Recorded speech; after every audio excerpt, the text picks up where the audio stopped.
श्रीलक्ष्मी श्रीमहालक्ष्मी क्षीरसागर कन्यका उत्तिष्ठ हरिसम्प्रीते भक्तानां भाग्यदायिनी। श्रीलक्ष्मी श्रीमहालक्ष्मी क्षीरसागर कन्यका उत्तिष्ठ हरिसम्प्रीते भक्तानां भाग्यदायिनी।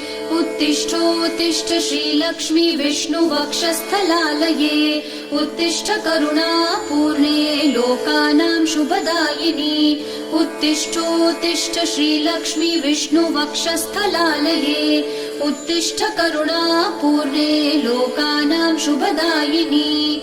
श्रीपद्ममध्यवसिते वरपद्मनेत्रे श्रीपद्महस्तचिरपूजित पद्मपादे श्रीपद्मजात जननी शुभपद्मवक्त्रे श्रीलक्ष्मी भक्तवरदे तव सुप्रभातम्।